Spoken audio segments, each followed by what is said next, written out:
My recent video looking at the evil gods of the Forgotten Realms seems to have drawn a fair amount of interest from people, so let's shift our focus away from the vile and malevolent and search for the most neutral god. Now, there are different ways in which someone can be neutral. Sometimes it can come from indifference. Sometimes it comes from a conviction to maintain balance. And we'll see these different types of neutrality as we go through the deities. And to be clear, in this video, I'm looking specifically at deities who have a true neutral alignment. It should also be said that lore changes from edition to edition. Sometimes these changes are small, but sometimes they're not so small. So I'm going to do my best to keep in mind all the editions as we go through these gods. But of course, 5e is going to have a certain prominence as it's the current and the most popular edition of the game. In an effort not to get overwhelmed, I'm going to focus just on the Forgotten Realms setting for this video. I am interested in looking at gods of other settings, so if you guys have a request, let me know in a comment because I really do try to read all the comments that I receive. We start things off with Sylvanas, god of the wilderness. His alignment is true neutral, as all the gods will be in this video. 5e only gives him one single domain, nature. In 4e, his domains were life, storm, and wilderness. In 3e, he had animal, plant, protection, renewal, and water. He is the Oak Father and Old Father Tree, a well-known deity associated with wild nature, druids, and the balance of the natural world. He is often depicted as an old man with a long white beard, symbolizing the wisdom of the natural cycles. It should be emphasized that he represents nature in the sense of wilderness, the raw form of nature with little to no tampering from civilization. Sylvanas has 3 avatars that he assumes: the Old Father, the Young Strider, and the Horned Hunter. The Old Father appears as an aged, bearded face amid the trees, resembling weathered wood. The Young Strider takes the form of a youthful humanoid in leaf armor, wielding a wooden mallet to defend sacred groves. The Horned Hunter is a silent figure with burning white eyes, stag antlers, and bark-like skin. Each avatar represents a facet of Sylvanas' role as a guardian deity of the natural world. He appreciates both the beauty and the savagery of the wilderness, with little regard for maintaining any accords with civilization. He is wrathful towards those who threaten wild places, and he overall remains indifferent to the intrigues of both mortals and gods. He prioritizes the balance between growth and decay, water and drought, fire and ice, all the natural cycles and dualities of life.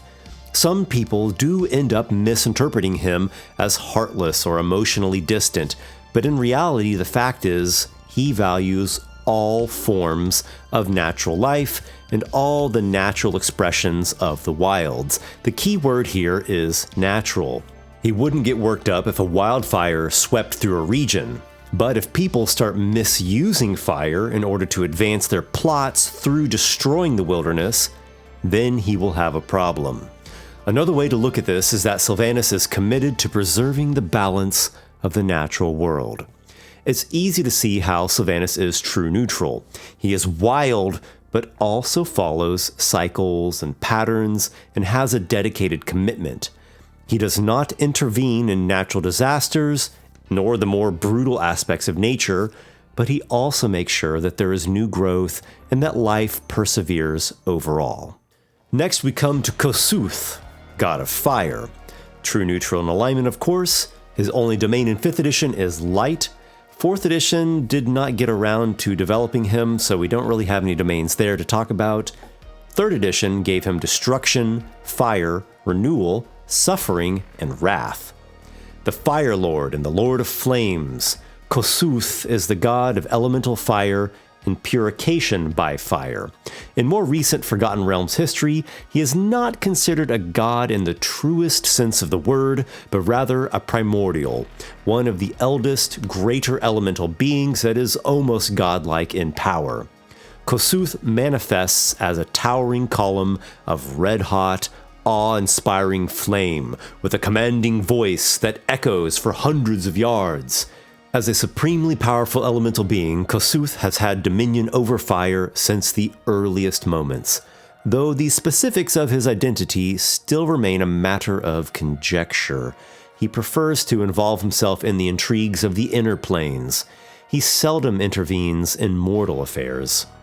His doctrine of elemental supremacy often brings him into conflict with other elemental lords, particularly the opposing Estitia, the primordial lord of water. Also, Kossuth keeps a watchful eye on Imix, the lord of evil fire, who is an ambitious fire primordial and a long-standing rival. Kossuth maintains his position as the true master of fire, with only the Grand Sultan of the Ifrit offering a comparable level of power on the plane of fire. While interacting minimally with other Faerun deities, Kossuth finds common ground with Bane. Both these deities value strong religious hierarchies, and they share an intolerance for chaos. Because of this lean away from chaos, I cannot consider Kossuth the most neutral god, though he certainly was worthy of being considered. Next we come to Karsus, demigod and ambitious arcane prodigy, alignment true neutral, and only in 2nd edition was he featured, and there were not domains per se then. We're really shifting gears now. Karsus was a mortal mage genius who vied for godhood and achieved it to a certain degree, but with some dire consequences. His titles are really striking: the Momentary God, the Child Who Would Be a God, Arcanus Supreme, He Who Knows Everything and Tells Not, and Hubris in the Blood. To understand Karsus, we must first understand when and where he lived. Netheril. This was an ancient, magocratic human empire in the continent of Faerun. It was organized in a strict hierarchy. The nobles of High Netheril resided in floating enclaves high above the ground, while commoners of Low Netheril lived in domains along the Narrow Sea. During its apex, before the Dale Reckoning, this empire of magic extended its dominion over a significant portion of Faerun. Regarded as the pinnacle of human civilization in the initial phase of the Age of Humanity, Netheril left a lasting legacy that significantly shaped the magical and political landscape of the Forgotten Realms. It's also worth checking out my video on the Faerim, which were a monstrous race of magical aberration slug monsters that conspired to eradicate all life in Faerun. They were insidious enemies of the Netherese Empire and a major player in the Empire's downfall. Back to Karsus. He was a mage prodigy born in Netheril. He demonstrated exceptional magical talent from an early age, casting his first spell at just 2 years old, and creating a floating city of his own by the age of 22. But Karsus lacked discipline. He broke away to found a new academy of magic that welcomed radical thinkers and pursued taboo projects. Warned by Arthandol the Terraseer about an impending challenge to Mistril, the goddess of magic, Karsus created an epic-level spell called Karsus's Avatar, which would allow the caster to steal the power of a god and take it for himself. You probably see already where this ego-driven power grab is heading. Karsus wanted to unite people. He wanted to defeat the Faerim, the aberrant race that I mentioned just a bit ago. He was correct in his assessment that the Faerim was an existential threat to Netheril, but the way he went about things was rather misguided. He targeted Mistril, the goddess of magic, with his Karsus's Avatar spell, resulting in the catastrophe known as Karsus's Folly. Mistril sacrificed herself, a sort of divine suicide, in order to thwart Karsus from stealing her godhood. The consequences of Mistril's death were severe, to put it mildly. She had maintained the weave, the flow of all magic in the Forgotten Realms, and now it was flung into chaos. The flying cities of Netheril plummeted to the earth. Karsus was in the throes of his epic apotheosis spell, and in an instant, he goes from transitioning into a god to suddenly severed from magic. He turns to stone on the spot. This cataclysmic tragedy leads to the collapse of Netheril, and the fragments of their once mighty empire are scattered across the landscape. Karsus is a great example of the neutral alignment.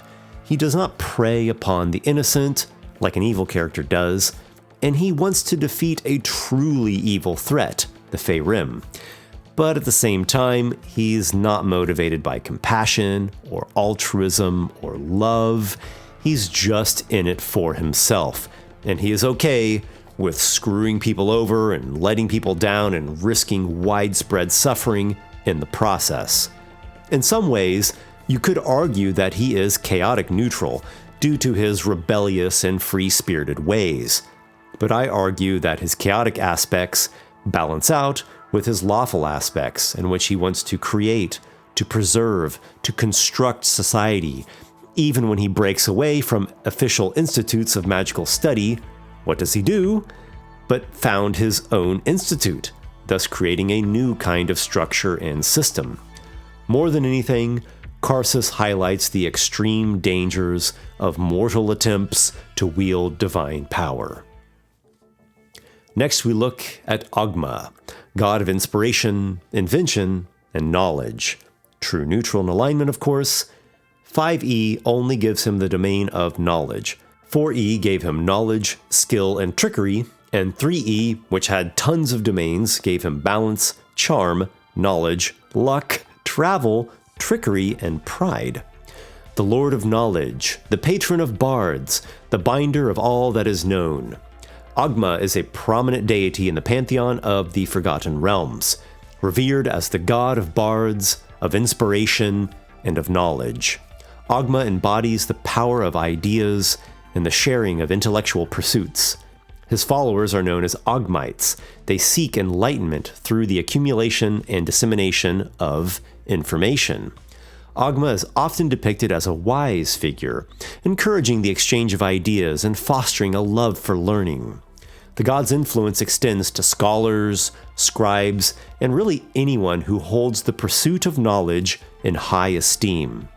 When we think of Agma himself, the first image that comes to mind is actually a sort of carefree and cheerful, bard-like god. He has a penchant for humor and a captivating singing voice that everyone finds exquisite. He is known for his powers of persuasion, and through a combination of charisma, guile, and logical rhetoric, he can sway even the staunchest opponents to see his point of view. Despite the charming and almost happy-go-lucky stereotype, Agma is actually much more complex.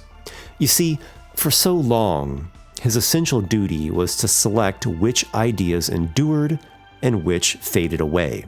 In other words, he was the judge of which ideas were good and needed promotion, and which ideas were bad and needed to be suppressed such that they did not endanger civilization.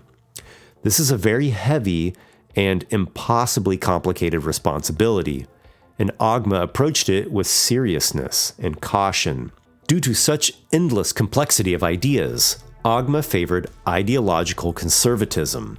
In other words, let's mostly stick to what we know does work, and let's not get too experimental and radical. In this way, he maintained a delicate balance in preserving knowledge. But of course, this created critics, such as the gods Lathander, the neutral good god of dawn and renewal, and Lyra, the chaotic good goddess of revelry. They perceived Agma's persuasiveness as manipulation, and they were opposed to his ideological conservatism. In my prior video about the most evil god in the Forgotten Realms, we learned a bit about the spell plague, which has similarities with Karsus's folly. This time it was the god Sirik who was the ambitious one, and he succeeded in murdering the goddess of magic. The weave collapsed, causing yet another cataclysmic event in the realms. After the spell plague, Agma's perspective shifted. He embraced more the free flow of ideas and knowledge, without passing nearly as much judgment as he did traditionally.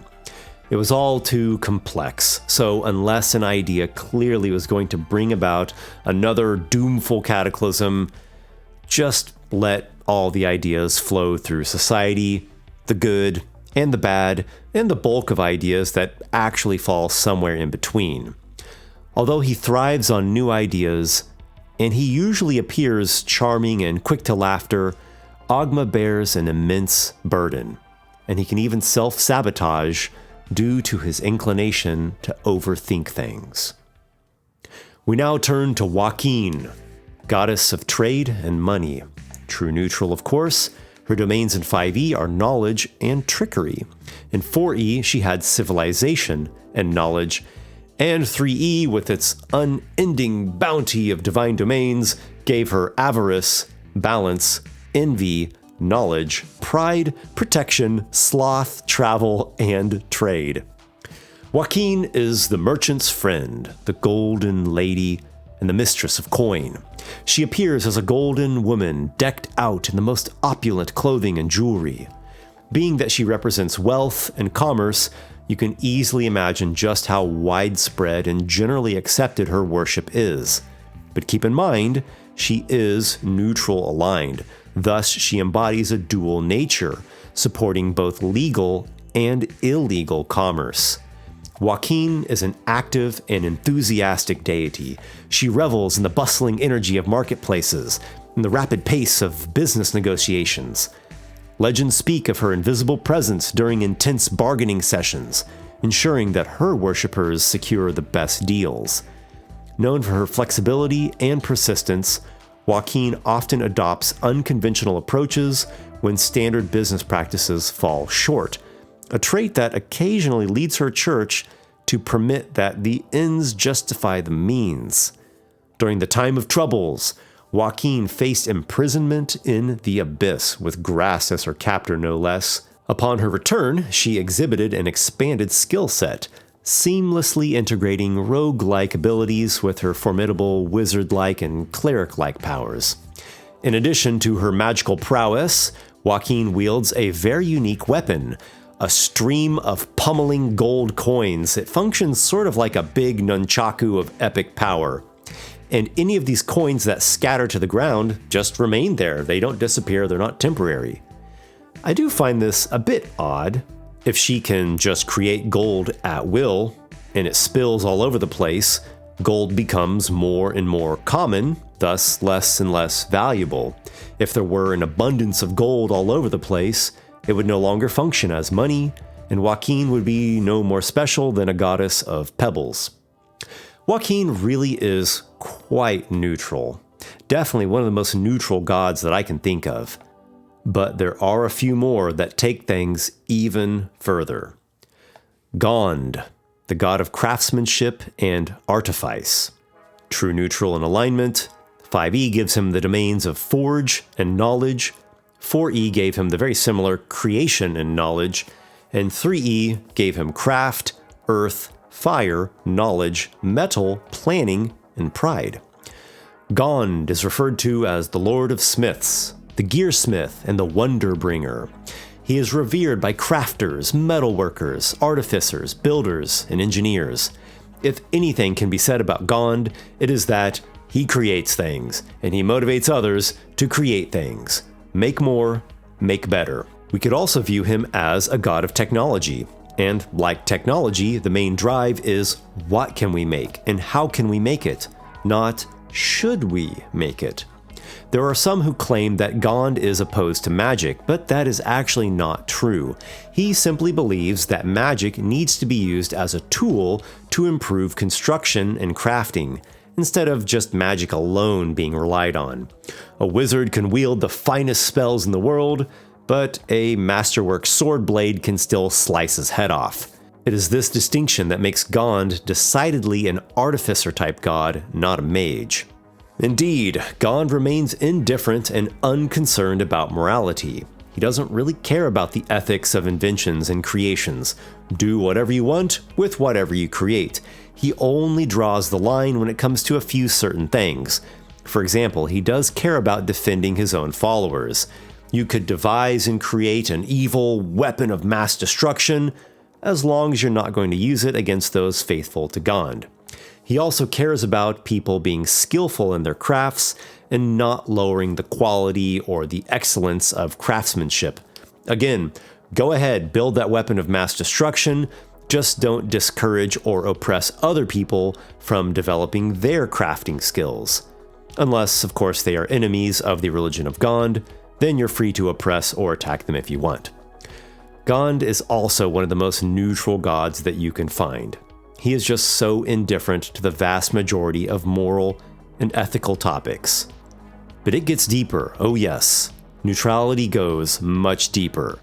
Hold on to your cloaks of protection, things are about to get transcendental. Asgorath, also known as Io, the god of dragons and balance. Alignment, true neutral. We only find domains here from 3E: dragon, knowledge, magic, spell, strength, travel, and wealth. Asgorath, better known as Io, is the world shaper, the concordant dragon, the great eternal wheel, the lord of gods. He holds the prominent role as the dragon deity of creation, credited with being an architect who helps shape the multiverse, and the creator of dragonkind itself. Asgorath is technically considered true neutral. He contains within himself virtues akin to Bahamut and vices reminiscent of Tiamat, though in a way, he kind of transcends traditional alignments. His symbol is an unadorned circle. It represents totality. He remains elusive to direct manifestation, but rather prefers to convey his power and his presence to his worshippers mentally. The nature of Asgorath's ascension to godhood remains a subject of much speculation. Some see him as an aspect of the world serpent concept, while others believe he might be a primordial that ascended after the Sundering tens of thousands of years ago. Asgorath cares only for dragons and draconic creatures and wants to make sure that they continue to exist. He maintains a neutral stance on all other issues. The deity's physical manifestations really are quite rare, but there are legends that suggest it has happened before, describing him as a colossal draconic form that was present during the creation of the multiverse. Of course, if you dig even further into Asgorath's lore, you inevitably come to the most neutral, the most unaligned god of them all in the Forgotten Realms. Not Io, but Ao, the overgod. In terms of domains, Ao does not exactly have domains, but rather he supervises and stewards all the domains. Lord Ao is the embodiment of the balance, exhibiting no extreme aspects. All deities and primordials are subject to his authority. Despite his pivotal role, Ao is the hidden one. He remains largely unknown to Faerun's mortals, having made only a single appearance ever during the Time of Troubles, wherein he manifested as a cryptic and imposing being. Ao's aloof demeanor positions him as an eternal, rarely interfering observer, indifferent to the day-to-day affairs of mortals and the deities, intervening only when a deity strays too far from their portfolio. Though he exudes a deliberate indifference, Ao does display emotions every once in a while, occasionally smiling upon exceptional acts or expressing disdain for petty behavior from mortals. His nature as overgod raises questions about his omniscience and the extent of his influence on events, prompting much speculation about the meticulousness of all of his grand designs. Ao is a being that fully transcends alignment and divine rank for that matter. He possesses immense power, credited as the creator of the cosmos and as a being capable of shaping worlds. He demonstrates the ability to permanently damage deities, to demote them as he wills, to even create new gods from sentient beings. Unlike gods under him, Ao neither needs nor desires mortal worship.